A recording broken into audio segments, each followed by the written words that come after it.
क्या आपको ये पता है, जब भी कोई कैंडिडेट एक प्रोफेशनल सर्टिफिकेशन चूज करता है, यूजुअली इस डिसीजन के पीछे 5 पैरामीटर्स कंसिडर किए जाते हैं। सबसे पहला पैरामीटर होता है जॉब अपॉर्चुनिटीज, मतलब एक सर्टिफिकेशन कंप्लीट करने के बाद कौन से जॉब रोल्स ओपन होंगे इन टर्म्स ऑफ अपॉर्चुनिटीज। दूसरा पैरामीटर होता है ड्यूरेशन, मतलब सर्टिफिकेशन कंप्लीट करने के लिए ओवरऑल टाइम कितना लगेगा। तीसरा पैरामीटर होता है डिफिकल्टी लेवल, मतलब in simple terms passing percentage. जब 100 बच्चे या 100 स्टूडेंट्स कोई भी सर्टिफिकेशन के लिए अपीयर होते हैं, उसमें से कितने परसेंट पास होते हैं। चौथा पैरामीटर होता है अलुमनाई सपोर्ट, मतलब क्या ऑलरेडी इंडस्ट्री में वो सर्टिफिकेशन कंप्लीट करके क्या कोई टॉप नॉच लीडर्स है जो कॉर्पोरेट में एट लीडरशिप पोजीशन या हायरिंग पोजीशन काम कर रहे हैं। यूजुअली इस इकोसिस्टम को ऐसे मेंटर्स चाहिए या गाइड चाहिए जो इमर्जिंग कैंडिडेट्स को सपोर्ट करे। तो अलुमनाई सपोर्ट हमारा चौथा पैरामीटर है। एंड लास्ट सबसे इंपॉर्टेंट पैरामीटर होता है सैलरी, मतलब पहले 4 पैरामीटर्स में आप काफ़ी ज़्यादा एफर्ट ले रहे हो, you are putting in your time, money, काफ़ी सारा investment and you are sacrificing a lot as well. तो इतना कुछ इन्वेस्ट करने के बाद are you getting a return on investment, कि आपको सैलरी वाइज वो रिफ्लेक्ट हो रहा है।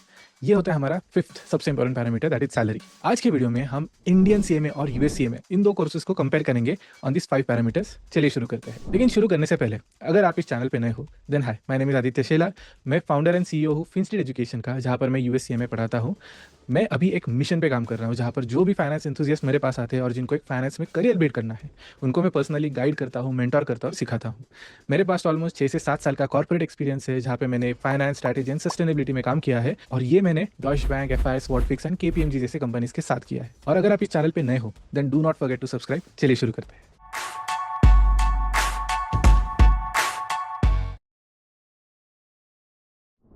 पहला पैरामीटर है जॉब अपॉर्चुनिटीज।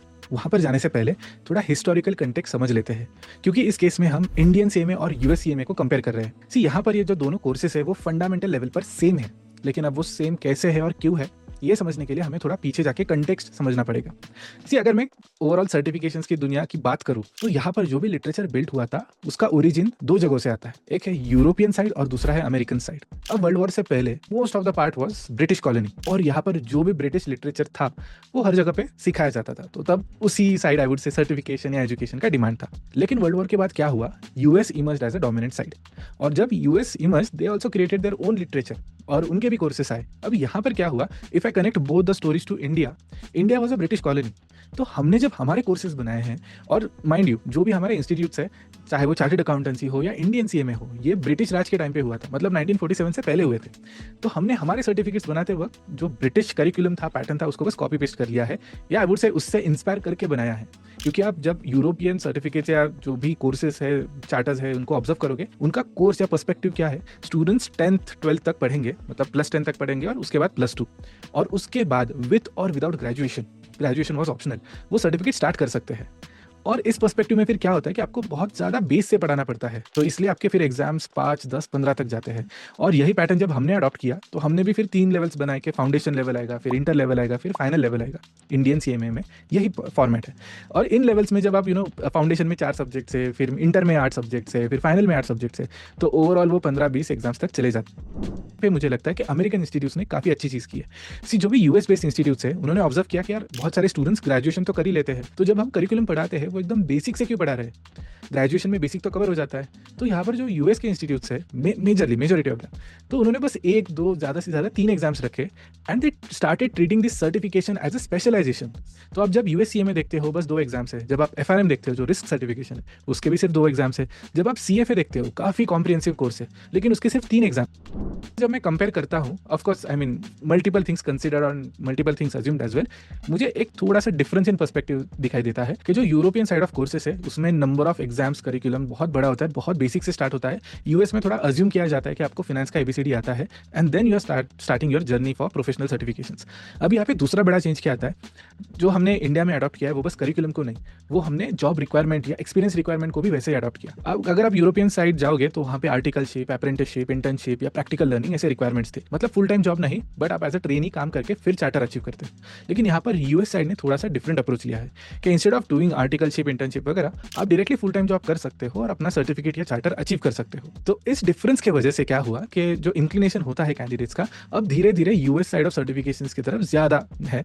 रीजन बिंग थोड़ा कम टाइम लगता है, बेसिक से स्टार्ट नहीं होता है और काफ़ी स्टूडेंट्स के पास बेस स्ट्रांग होता है। And third thing, work experience, directly proper full time work experience मिल जाता है which becomes a huge value while switching a job या ओवरऑल लॉन्ग टर्म करियर में। अब इसके बाद क्या हुआ, यूरोपियन इंस्टीट्यूट स्टार्टेड ऑब्जर्विंग कि चलो यूएस में थोड़ा सा ईज आउट हो गया है, एग्जाम्स वगैरह कम है। तो यहाँ पे यूरोपियन इंस्टीट्यूट्स ने क्या किया कि एग्जामेशन देना स्टार्ट कर दिया कि चलो ग्रेजुएट हो तो 3 से 4 एग्जाम एग्जाम्ट हो जाएंगे। अगर आप लेट्स से सीए इंटर हो या बाकी कोई क्वालिफिकेशन है या एमबीए फाइनेंस है तो 7-8 एग्जाम्स एग्जाम्ट हो जाएंगे। तो यूजुअली जो यूरोपियन या इंडियन पे तो मैं बाद में आऊँगा, जो यूरोपियन एग्जाम्स होते हैं यूजुअली जो 15-16 एग्जाम्स होते हैं या 13 एग्जाम्स होते हैं उसमें एग्जामेशन मिलकर वो 4-5 एग्जाम पे आ गया। लेकिन यहाँ पर प्रॉब्लम ये हुआ कि इंडियन इंस्टीट्यूट्स ने अभी तक वो अडॉप्ट नहीं किया है। तो इंडियन एग्जामिनेशंस में आपको उतने ज़्यादा एग्जाम्शंस नहीं दिखेंगे, ज़्यादा से ज़्यादा आपको फाउंडेशन लेवल का एग्जामेशन दिखेगा। लेकिन यूजुअली जो इंटर लेवल या इवन फाइनल लेवल रहता है या किसी भी एग्जाम का एडवांस लेवल रहता है वहाँ पर यूजुअली आपको हार्डली एनी एग्जाम्शंस दिखेंगे। So this is fundamental difference, like perspective wise थोड़ा सा डिफरेंट है यूरोपियन अप्रोच और अमेरिकन अप्रोच, और यहाँ पर India is more incline towards the European approach. अब मेन चीज पे आते हैं, जब सीए में ऐसा प्रोग्राम बना था कुछ टाइम पहले इनका 100% एग्जामेशन एमओयू था। मतलब अगर किसी ने यूएस सीए में कर लिया तो विदाउट एनी एडिशनल एग्जाम उन्हें इंडियन सीए में मिलता था, and vice versa, Indian CA में करने पर without any additional exams as such US CA में मिल जाता था। तो काइंड ऑफ इक्वल लेवल पे आ गए थे। लेकिन यहाँ पर क्या हुआ, यूएस सीए का पासिंग रेट ज़्यादा था, ऊपर से टाइम भी कम लगता था। तो इसे देखते हुए नंबर ऑफ स्टूडेंट्स जो पहले सिर्फ इंडियन सीएमए में इंटरेस्ट रखते थे अब वो दूसरा रूट लेने लग गए। वो यूएस सीएमए के थ्रू इंडियन सीएमए ये आई वुड से चार्टर या सर्टिफिकेट अचीव करने लग गए। और यहाँ पर फिर दो इंस्टीट्यूट्स के बीच में थोड़ा सा आगे पीछे हुआ कि they weren't that comfortable with this model, और फिर उनका एमओयू डिस्कार्ड हो गया। अब डिस्कार्ड होने के बाद ये दो सर्टिफिकेशंस इंडिपेंडेंटली काम करते हैं, लेकिन ये हिस्ट्री बताता है कि फंडामेंटल लेवल पे दोनों सेम स्किल सेट पर फोकस करता है। अब आते हैं स्किल सेट फोकस पे कि कौन सा स्किल सेट है। सी, जब CMA as a program define हुआ था वो हुआ था एक फाइनेंस मैनेजमेंट प्रोफेशनल के लिए। मतलब ऐसे सोचिए कि एक ऑटोमोबाइल कंपनी है, एक फार्मास्यूटिकल कंपनी है या एक आईटी कंपनी है, यहाँ पर जो मेन मैनेजमेंट होता है कंपनी का वो यूजुअली फोकस करता है अपने प्रोडक्ट के ऊपर। मतलब ऑटोमोबाइल कंपनी है तो वो कार पे या बाइक पे फोकस करेंगे, अगर फार्मास्यूटिकल कंपनी है तो वो उनके ओवरऑल जो भी ड्रग्स बना रहे हैं, मेडिसिन बना रहे हैं, उन पे फोकस करेंगे। और लास्ट अगर हम आईटी सर्विसेज की बात करेंगे तो वो सर्विसेज पे फोकस्ड होते हैं। लेकिन इनके कुछ ऑब्जेक्टिव्स रहते हैं। एज अ बिजनेस आपकी हमेशा स्ट्रैटेजी होती है कि मुझे ग्रोथ अचीव करनी है, मुझे प्रॉफिटेबिलिटी चाहिए, मुझे एक्सपेंशन चाहिए, मुझे कंपीट करना है, मुझे नई चीज़ें ट्राई करनी है, मार्केट को डिसरप्ट करना है। तो यहाँ पर प्रोडक्ट एक्सपर्टीज या सर्विस एक्सपर्टीज के साथ आपको एक प्रोफेशनल चाहिए जिसे फाइनेंशियल मैनेजमेंट आता हो। और यहाँ पर आता है एक सीएमए कैंडिडेट जिनका सीएमए कंप्लीट है। उनके पास दो स्किल्स होते हैं, एक होता है बिजनेस एक्यूमेन, मतलब बिजनेस कैसे चलता है इसका नॉलेज, और दूसरा पार्ट होता है जो फाइनेंशियल मैनेजमेंट लगता है बिजनेस चलाने के लिए। तो आप यूजुअली सीएमएस को as a tax expert, as a compliance expert नहीं देखोगे, आप उनको देखोगे एज अ मैनेजमेंट पर्सन जो कंपनी को हैंडल करने में, डिसीजंस लेने में, डेटा एनालाइज करने में हेल्प करता है। तो यहाँ पर एक जनरल फाइनेंस प्रोफेशनल की जरूरत है। अब ऐसा नहीं है कि उनके पास बिल्कुल भी टैक्स का नॉलेज नहीं है या फिर कंप्लायंस का नॉलेज नहीं है, लेकिन एक इंट्रोडक्शन लेवल पे जो बेसिक पता होना चाहिए वो नॉलेज है। तो सीएमए डजंट आई वुड से target so much expertise on the taxation level या फिर कंप्लायंस लेवल। मेजर फोकस होता है एफपीएनए पे, फाइनेंशियल प्लानिंग एंड एनालिसिस। दूसरा रोल होता है कंट्रोलर रोल, जहाँ पे आप सारे चेक्स करते हो, ऑडिट करते हो या इंटरनल कंट्रोल्स लगाते हो। तीसरा होता है एज अ बिजनेस एनालिस्ट, कि आप ओवरऑल बिजनेस को एनालाइज कर रहे हो, रिसर्च रिपोर्ट्स दे रहे हो, मैनेजमेंट को सपोर्ट कर रहे हो डिसीजन मेकिंग में, या बाकी कई सारे रोल्स है। रिस्क रोल होते हैं, कॉर्पोरेट फाइनेंस रोल होते हैं, प्रोजेक्ट फाइनेंसिंग रोल होते हैं। यहाँ पर डिसीजन मेकिंग इज की फैक्टर और यहाँ पर सीएमए स्टेप इन कर सकता है। तो अगर मैं अब पहले पैरामीटर की बात करूँ इन terms of job opportunities, Indian CMA और यूएस सीएमए दोनों एप्लीकेबल होते हैं फाइनेंशियल मैनेजमेंट रोल के लिए या जनरल फाइनेंस रोल के लिए। इसलिए मैं यूजुअली सीएमए को ना बाकी सर्टिफिकेशंस के साथ नहीं, एमबीए इन फाइनेंस इसके साथ कंपेयर करता हूँ, because it is a better alternative. MBA finance जो होता है वो भी इसी रोल के लिए ट्रेन होता है, और जो सीएमए होता है वो भी इसी रोल के लिए ट्रेन होता है। मैंने ऑलरेडी 3 टॉप रोल्स हाईलाइट कर दिए हैं जो एप्लीकेबल रहेंगे दोनों सर्टिफिकेशंस के लिए। एक है एफपीएनए, दूसरा है कंट्रोलर या फिर ऑडिट, ड्यू डिलिजेंस, और तीसरा रहेगा business analyst role, corporate finance role या रिस्क मैनेजमेंट रोल। अभी मैं अगर पॉइंट्स दूं दोनों को, मतलब इंडियन सीएमए और यूएस सीएमए के कौन सा बेटर है, तो यहाँ पर मैं दोनों सर्टिफिकेशंस को एक पॉइंट दूंगा क्योंकि इक्वल लेवल पर है। यहाँ पर मैं अजम्पशन रख रहा हूँ कि we are not targeting jobs in public sector, government sector, क्योंकि इंडिया में इंडियन सीएमए को कुछ बेनिफिट्स दिए गए हैं या कुछ पावर्स दिए गए हैं थ्रू गवर्नमेंट रिकॉग्निशन। मैं फोकस कर रहा हूँ प्राइवेट सेक्टर पे, और प्राइवेट सेक्टर में जो रोल एक इंडियन सीएमए के लिए बना है वहाँ पर एक यूएस सीएमए भी इक्वल लेवल पे परफॉर्म कर सकता है, अप्लाई कर सकता है और उस रोल को अचीव कर सकता है। Coming to second parameter now, time requirement. अब टाइम रिक्वायरमेंट वाइज 2020 के बाद कई सारे चेंजेस आए हैं इंडियन सीएमए में, तो मैं ओवरऑल आपको स्ट्रक्चर एक्सप्लेन करता हूँ। Let's start with Indian CMA first. Indian CMA अगर आप कर रहे हो, अगर 12th बात करते हो तो आपको फाउंडेशन देना पड़ेगा, उसके लिए यूजुअली 6 महीने लगते हैं। इंटरमीडिएट के लिए 2 ग्रुप्स होते हैं, उसके लिए यूजुअली 6 महीने से 1 साल लगते हैं। ऑन एन एवरेज 1 साल लगता है कि 6 months for group 1, 6 months for group 2 of intermediate level. तो 1 साल इंटरमीडिएट के लिए लग गया, उसके बाद 15 मंथ्स का एक प्रैक्टिकल लर्निंग या प्रैक्टिकल ट्रेनिंग पीरियड होता है। तो यहाँ पे 1 या सवा साल चला गया और उसके बाद 1 साल आपके फाइनल के 2 ग्रुप्स के लिए, मतलब ग्रुप 1 ग्रुप 2 6-6 महीना। सो फाउंडेशन 6 मंथ्स, इंटरमीडिएट 1 साल, फिर 15 मंथ्स, उससे एज एन अप्रोक्सीमेट 1 साल ही पकड़ लेते हैं, एंड देन योर फाइनल 1 साल। तो ओवरऑल कम से कम 3 से 4 साल लगेंगे to become an Indian CMA. Best के सिनारियो में बोल रहा हूँ, अगर आप ग्रेजुएशन के बाद स्टार्ट करते हो देन अकॉर्डिंगली उसके बाद आप 2 साल 3 साल लगा लोगे। अब मैं आता हूँ यूएस सीएमए पे। यूएस सीएमए के लिए रिक्वायरमेंट्स सेम है, पार्ट 1 देना है, पार्ट 2 देना है, और यहाँ पर ऑन एन एवरेज अगर मैं आपको बताऊँ तो 4 से 5 महीने लगते हैं एक पार्ट के लिए। तो यूजुअली 6 to 9 मंथ्स लगेंगे आपको दोनों पार्ट क्लियर करने में। ऑन अ कंजर्वेटिव बेसिस में चलो 9 मंथ्स ले लेता हूँ, इसके बाद 2 साल का वर्क एक्सपीरियंस। तो यहाँ पर भी अगर मैं प्रॉपर सीएमए होने की बात करूँ, नॉट जस्ट क्वालिफाइड, ठीक है, एग्जाम होने के बाद आप बस क्वालिफाइड सीएमए बनते हो, लेकिन विद सर्टिफिकेट अगर आपको सीएमए बनना है तो 2 साल का वर्क एक्सपीरियंस भी है। अब यहाँ पर इंटरेस्टिंग पार्ट है कि आप इसे ओवरलैप कर सकते हो। ओवरलैप मतलब आप जॉब स्टार्ट कर सकते हो और उसके साथ एग्जाम्स पास कर सकते हो। तो बेस्ट के सिनारियो आप 2 साल में सीएमए बन जाते हो। वर्स्ट के सिनारियो कि आपने 1 साल एग्जाम क्लियर करने के लिए लगा लिया, फिर 2 साल वर्क एक्सपीरियंस के लिए, तो 3 साल पे आप सीएमए बन जाओगे मैक्स टू मैक्स। तो आई वुड से वर्स्ट के सिनारियो 3 साल, बेस्ट के सिनारियो 2 साल। और यहाँ पे अगर मैं कंपेयर करूँ तो टाइम वाइज ज़्यादा डिफरेंस नहीं है, कम से कम 1 से 1.5 साल का डिफरेंस है।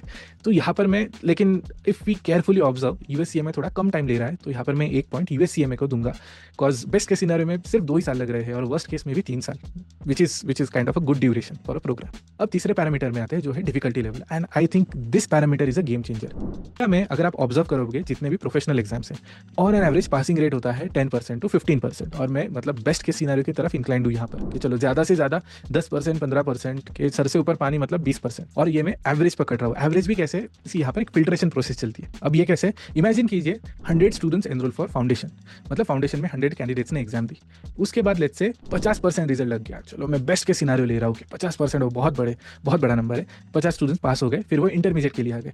अब इंटरमीडिएट का लेट्स से मैं ऑन एन एवरेज रिजल्ट पकड़ूँ 20%, तो 50 में से 20% सिर्फ 10 स्टूडेंट्स इंटरमीडिएट पास करेंगे, और फिर उस 10 में से वापस मैं 20% रिजल्ट ले लेता हूँ, तो सिर्फ 2 स्टूडेंट्स फाइनल पास करेंगे। तो अगर मैं सिंगल अटेम्प्ट का क्रोनोलॉजी बिल्ड करूँ with all this filtration process, तो ज़्यादातर स्टूडेंट्स मल्टीपल अटेम्प्ट्स लगाते हैं, but because of this lean filter plus passing rate, to be honest 20-25% बहुत कम है, और ये तो मैं बेस्ट के सिनारियो बता रहा हूँ। ऑन एन एवरेज 10 से 15% ही पासिंग रिजल्ट रहता है, not just Indian CMA, all professional exams in India. आप सीए ले लो, सीएस ले लो या इंडियन सीएमए ले लो, यूजुअली 10 to 15% के बीच में ही आपको एवरेज पासिंग रेट दिखेगा, which is very less when it comes to professional exams compared globally.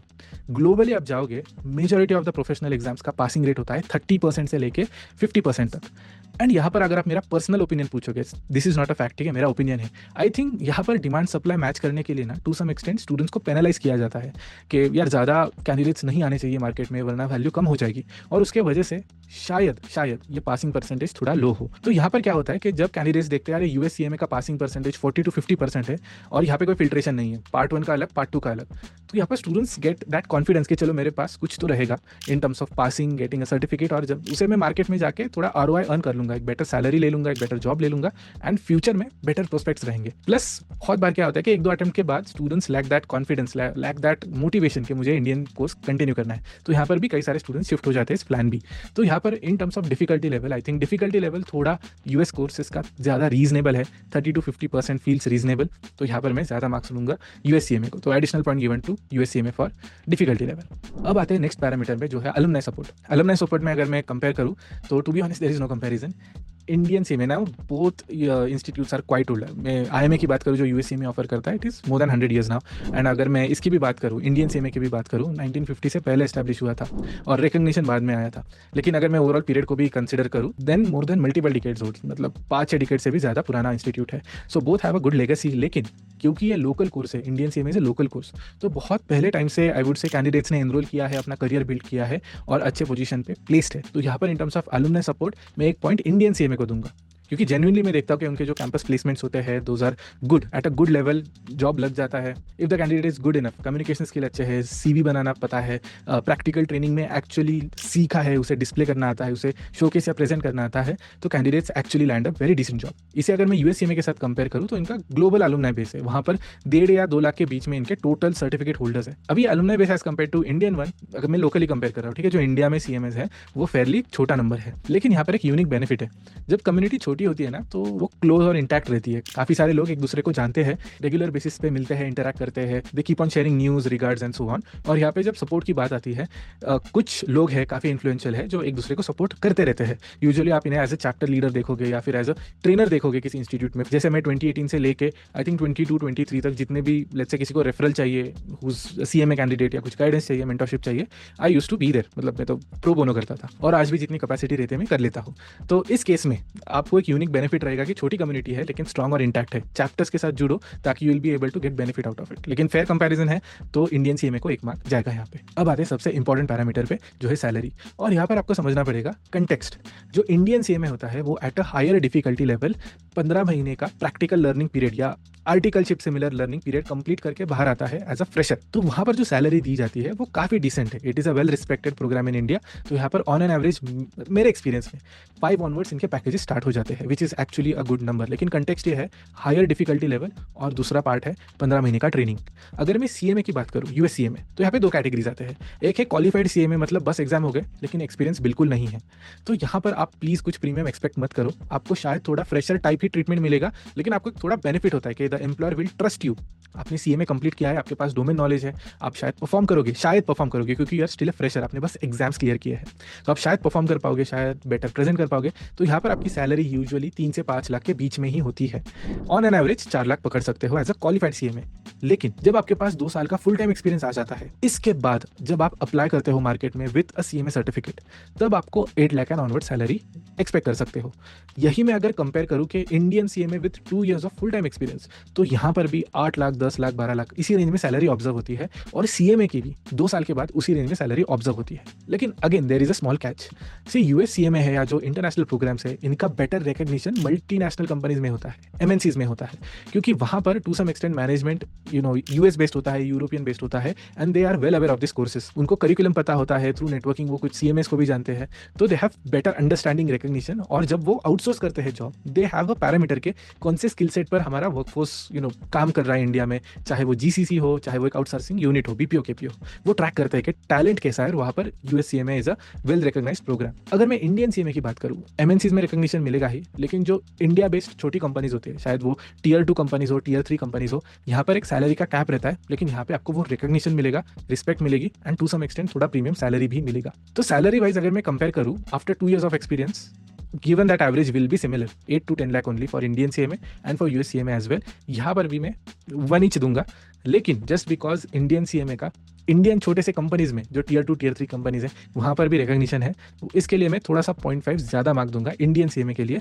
लेकिन कंटेक्स्ट समझिए, higher difficulty level and experience of 15 months, उसके वजह से थोड़ा सा आगे रहता है ये program in terms of giving salaries. यहाँ पर मैं आपको एक एडवाइस दूंगा कि आप अपने हिसाब से जो पैरामीटर्स आपके लिए ज़्यादा इंपॉर्टेंट है, लेट्स से आपके लिए टाइम ज़्यादा इंपॉर्टेंट है, आप 3rd ईयर ऑफ बीकॉम में हो, शायद आप 2nd ईयर में हो और आपको 1 साल 2 साल में जॉब चाहिए, तो time could be important factor. Let's say आप 12th पास हो, आपके पास बहुत सारा टाइम है, आपको पढ़ना पसंद है, आप में वो कॉम्पिटेटिव स्पिरिट है कि 10-15% पासिंग रेट पर भी मैं कम्पीट करना चाहता हूँ, तो आपके लिए प्रेफरेंस थोड़ा अलग होगा। लेट्स से आपके पास जो पेइंग कैपेसिटी होती है, अब मैंने ज़्यादा फीस पर ध्यान नहीं दिया है, रीजन बिंग मोरले सेम ही आ जाती है। अगर आप इंडियन कोर्सेज को कंपेयर करोगे, कोर्स वाइज बहुत सस्ता है लेकिन कोचिंग वाइज बहुत महंगा है। तो in this case I would recommend you कि आप अपने हिसाब से पैरामीटर्स बनाओ, अपने हिसाब से मार्किंग करो, और जो भी आपके लिए पर्सनल विनर होगा वो कोर्स आप चूज करो। अब वीडियो एंड करने से पहले एक छोटा सा एडवाइस। सी अभी क्या होता है ना कि every second person considers himself as an expert, कि हर किसी को सब कुछ पता है। तो जब आप ज़्यादा लोगों से एडवाइस मांगते हो ना, बहुत कंफ्यूज हो जाओगे, हर किसी के पास बहुत अलग पर्सपेक्टिव रहता है। तो व्हाइल मेकिंग अ डिसीजन आप एक लॉन्ग टर्म गोल सेट करो, एक शॉर्ट टर्म गोल सेट करो, और एक इमीडिएट गोल सेट करो, and that should be specific to your requirement. और आपके रिक्वायरमेंट सही रहेंगे ऐसा नहीं है। जब मैंने अपना करियर स्टार्ट किया था, मेरा गोल बहुत ही अलग था, लेकिन through opportunities, through understanding, through observation and by through making mistakes, mistake करना भी जरूरी है, बहुत कुछ सिखाता है। Don't be afraid to make mistakes, to commit mistakes. Mistakes commit करो, सीखो, observe, adapt and perform well, यही आपको आगे लेके जाएगा। ठीक है, एक डिसीजन, एक सर्टिफिकेट आपका करियर बना देगा, लाइफ चेंज कर देगा, ऐसे नहीं है, but it will be a building block. ये आपको सपोर्ट जरूर करेगा, ये आपके कई सारे दरवाजे ओपन कर देगा। एक हिडन बेनिफिट होता है वैसे प्रोफेशनल सर्टिफिकेशंस का। इमेजिन कीजिए कि आप एक एथलीट हो, आपको कल जाके कहीं पे परफॉर्म करना है, एंड टू परफॉर्म आप खुद के ट्रेन करते हो। तो कंसिडर कर लीजिए कि आप रनिंग के लिए ट्रेन कर रहे हो and you go to gym for that. जब आप जिम में जाते हो ना, नोइंगली या अननोइंगली आप फिट हो जाते हो, एंड बाद में अगर आप रनिंग की जगह पे किसी और गेम में परफॉर्म करना होगा, अगर आपकी फिटनेस अच्छी है, आप आराम से परफॉर्म कर लोगे। See I prepare for lot of professional exams, तो डिफिकल्टी लेवल काफ़ी अच्छी थी, और इस लेवल पे जब मैं खुद को ट्रेन करता हूँ, मैं अपने ब्रेन प्रॉब्लम सॉल्विंग स्किल को ट्रेन करता हूँ, तो उसके बाद जब भी कोई एग्जाम आती है, चाहे वो एक एप्टीट्यूड टेस्ट हो जैसे कैट हो गया या कोई और टेस्ट हो, आई कैन ईजिली अडेप्ट, सीख सकता हूँ, एक डिफिकल्टी लेवल को मैनेज कर सकता हूँ और परफॉर्म कर सकता हूँ। तो when it comes to training for any certification, आप पास हो या फेल हो, believe me, you have gone to the gym, you are fit now, तो एक लेवल का एप्टीट्यूड और एबिलिटी बिल्ड हो जाती है जो बाकी सर्टिफिकेशंस में भी हेल्प हो सकती है।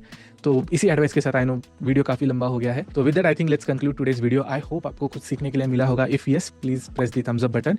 As usual, thank you for watching. Do not forget to subscribe and I will see you in the next one.